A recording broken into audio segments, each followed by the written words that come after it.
Dan saya minta, karena ini adalah penegak hukum, makanya di dalam putusan harus adanya pemberatan. Ini sudah sepantasnya hukuman yang maksimal dan dilanjut dengan kebiri lah. Ini penyakit seksual begini harus dikebiri supaya stop. Kalau tidak akan lakukan lagi di kemudian hari. Apalagi kalau hukumannya ringan.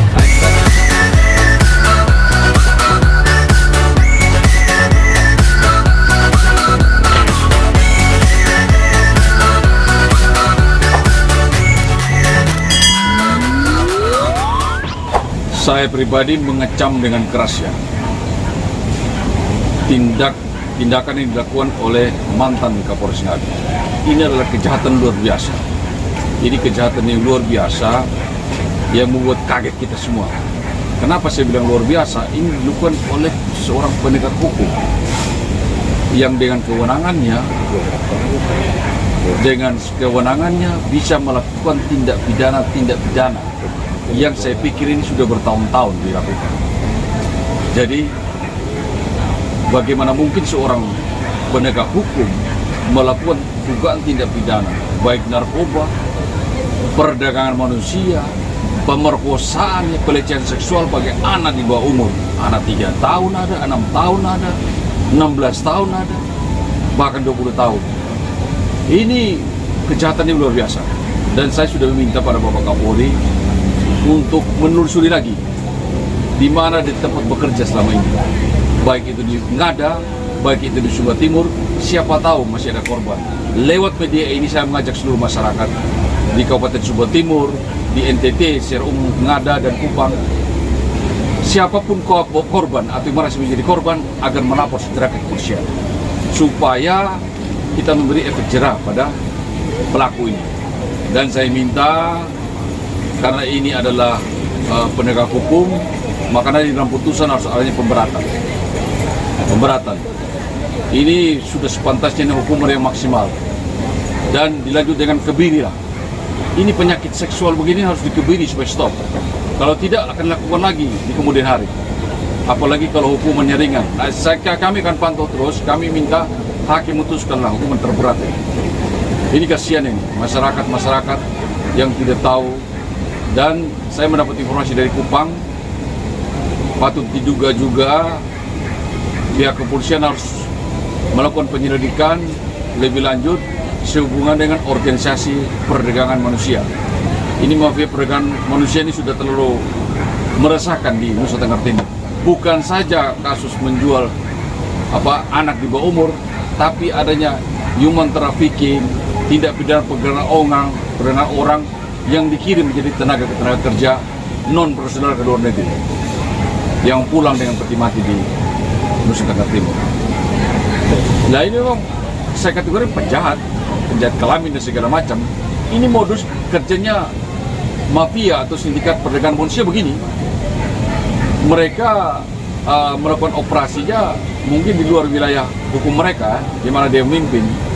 Faktanya bahwa dia bekerja di Sumba Timur, ternyata operasi melakukan tindak pidana itu di Kupang.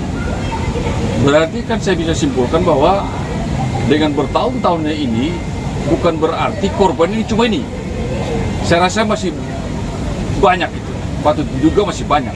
Jadi perlu perhatian seluruh masyarakat terhadap kalau ada anak-anak merasa jadi korban. Kalau bercerita tentang ini, jangan malu-malu. Dan kita ada kebiasaan kita kan malu kalau anak kita dilecehkan. Nah, sekarang ayo sama-sama melapor ke kepolisian kalau merasa diri menjadi korban, agar tidak ada lagi tindak pidana seperti ini. Gitu. Ya, kalau memang bisa mengadu pada saya boleh. Mengadulah di Facebook saya, di Instagram saya, nanti saya akan teruskan pada pihak kepolisian. Saya akan mengadvokasi, bukan saja di Ngada atau di Sumba, di seluruh NTT lah. Saya akan bantu untuk menginformasikan kepada pihak penegak hukum. Begitu. Jadi ini faktor, ini menjadi concern saya pribadi bersama dengan Komisi 13 dan dengan Kementerian Hukum juga dengan mitra-mitra lain, bagaimana kita mengatasi permasalahan tindak pidana TPPO yang terjadi di Nusa Tenggara Timur itu terbanyak. Saya boleh katakan begitu ya. banyak pekerja migran yang berangkat ke luar negeri yang bersumber dari TPPO. Mereka berangkat non-prosedural, di sana tidak dijaga hak dan kewajibannya, banyak terjadi penyiksaan sampai dengan pembunuhan dan pulang dengan mayat. Peti sampai dengan tahun ini hampir sekitar 124 peti mati pada tahun 2024 akhir. Ini sangat miris sekali. Marilah saya mengajak seluruh masyarakat, pemerintah daerah, kabupaten, kota, mari kita sama-sama memecahkan masalah ini supaya tidak terjadi. Semua ini bersumber daripada kemiskinan, tingkat pengetahuan sumber dari manusia, dan juga kebutuhan akan lapangan pekerjaan. Kita tidak bisa melarang masyarakat untuk mencari pekerjaan, tetapi yang kita bisa adalah saya bersama-sama pemerintah, mari kita melakukan pendidikan cepat, pendidikan kilat bagi calon-calon pekerja yang usia kerja. Kita beri pengetahuan bahasa yang pasif, kita beri pengetahuan keterampilan dasar bagi semua jenjang pekerjaan. Kita mencarikan negara-negara tempat mereka akan bekerja.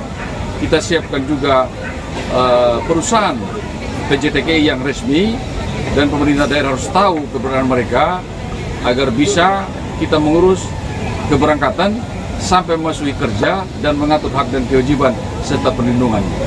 Itu salah satu cara.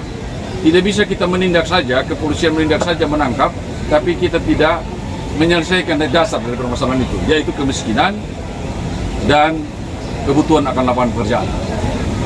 Saya akan mendiskusikan dengan organisasi-organisasi pemerhati TPPO, ada dengan Migrant Care, ada dengan organisasi PJTKI, dan ada organisasi yang juga membidangi tentang pelatihan-pelatihan. Nanti kita akan satukan pemikiran, satukan program, kita berbicara dengan pemerintah daerah masing-masing kabupaten. Bagaimana langkah, strategi, program apa yang harus kita lakukan untuk membasmi para sindikat TPPO yang bekerja di Nusa Tenggara Timur dan di daerah lain. Karena sama juga, kemiskinan faktor utama, kebutuhan akan lapangan pekerjaan itu juga yang terutama.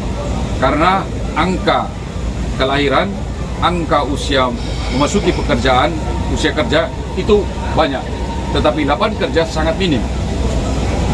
Jadi kita juga tidak bisa melarang hak asasi mereka untuk bekerja, hak asasi mereka untuk menentukan masa depan juga. Tetapi pemerintah punya kewajiban untuk melindungi. Pemerintah daerah punya kewajiban. Ya, jadi mari kita bersama-sama kita carikan jalan keluar. Kita carikan negara tujuan yang baik, kita carikan user mereka yang baik, yang sah legal. Kita carikan perusahaan-perusahaan PJT yang legal, gitu, yang mengurus segala hak dan kewajiban dengan transparan. Dan yang utama adalah pemerintah daerah harus tahu siapa-siapa saja, perusahaan-perusahaan apa saja yang bergerak. Karena banyak keterlibatan oknum kepala desa, RT, RW, dan pemerintah daerah dalam meloloskan surat legalitas, surat keterangan persetujuan orang tua, banyak yang dipalsukan. Usia KTP banyak yang dipalsukan. Maka dengan itu mereka mengurus paspor. Ya, itu fakta yang terjadi di lapangan. Dijanjikan gaji yang tinggi. Kalau sudah dijanjikan gaji yang tinggi, pasti itu adalah penipuan. Gitu. Dengan biaya gratis, dengan berjalan langsung seketika bisa berangkat, itu perlu dipertanyakan. Ini masyarakat selalu tahu. Kalau sudah dijanjikan gaji 25 juta, 50 juta, itu bullshit juga. Ciri-ciri pertama itu, kalau ada orang datang menjanjikan pekerjaan di luar negeri dengan biaya gratis, besok mau berangkat langsung, itu sudah, jangan percaya itu. Itu pasti sindikat TPPO. Ya, karena ngurus paspornya butuh waktu, ya kan? Proses keberangkatan juga butuh waktu, memverifikasi tempat kerja juga butuh waktu, ya gitu. Tidak mudah. Mari kita sama-sama mengatur sesuatu. Kalau diatur dengan baik, akan baik semua. Ya, jangan sampai ini kan indikasi saya bahwa banyak juga penegak hukum, oknum penegak hukum ikut terlibat dalam TPPO. Bagaimana mereka bisa lolos di pintu-pintu keluar? Pintu-pintu keluar imigrasi, perbatasan itu kan ada dijaga, gitu kan. Kalau saya bisa lolos, kalau kita pertanyakan, begitu. Orang mau keluar pasti ada paspor. Orang mau masuk kembali ke Indonesia pasti ada paspor. Nah kalau sampai mereka lolos dengan mudah begitu, paspor turis dipergunakan untuk bekerja. Nah, perlu kita pertanyakan, begitu loh. Ya sebenarnya itulah sebenarnya tadi. Banyak juga masyarakat yang tidak mengetahui tentang prosedur tersebut. Ya, mungkin juga dari pemerintah kurang turun memberi edukasi. Nanti ini memang, jadi banyak pihak-pihak tertentu yang pergunakan situasi ini untuk langsung datang ke rumah, dari rumah ke rumah untuk menawarkan pekerjaan dengan gaji yang selangit. Nah kalau hal itu terjadi, faktanya sekarang korban-korban ini dijanjikan ini gaji yang tinggi, akhirnya menjadi pekerja gelap sana, tanpa surat, tanpa legalitas. Akhirnya hidup terlunta-lunta sana. Bekerja diperas sampai selama-lamanya diperas hidupnya. Tidak punya paspor Indonesia, tidak punya juga warga negara mereka tempati. Akhirnya tidak ada status hukum mereka. Kawin-mawin, punya anak, tidak punya status hukum. Bukan warga negara Indonesia, bukan warga negara sana. Begitu kan? Jadi merugikan kita. Ya. Jadi saya sudah bicara pada tingkat legislatif. Jadi kami selama beberapa hari lalu sudah melakukan RDP dengan pihak LPSK ya, Lembaga Perlindungan Saksi dan Korban.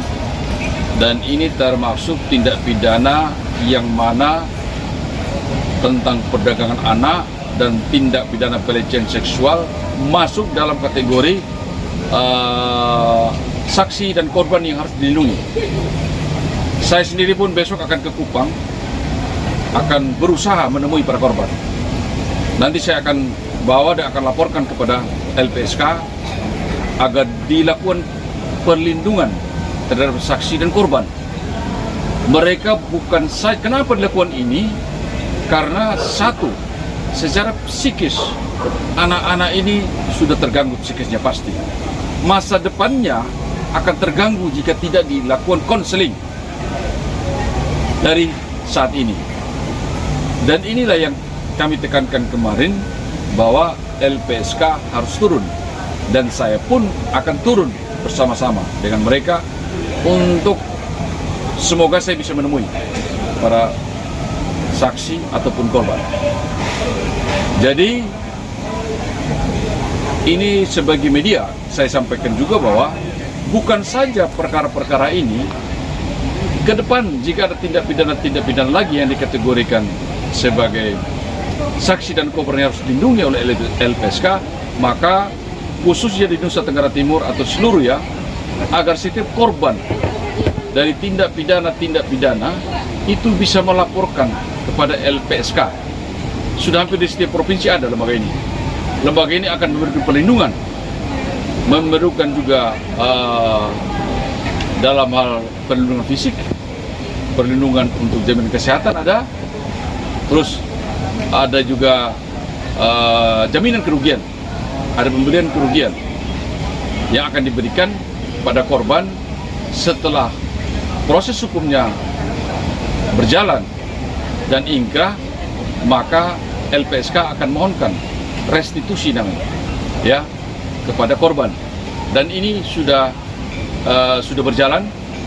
Ini menjadi informasi bagi masyarakat agar mengetahui bahwa adanya perlindungan dari negara lewat LPSK, Lembaga Perlindungan Saksi dan Korban.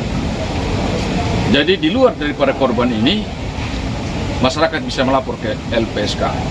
Begitu. Tapi khusus korban ini, saya juga ada berusaha menemui di atas tanggal 24 atau setelah pada masa reses, saya akan berusaha menemui.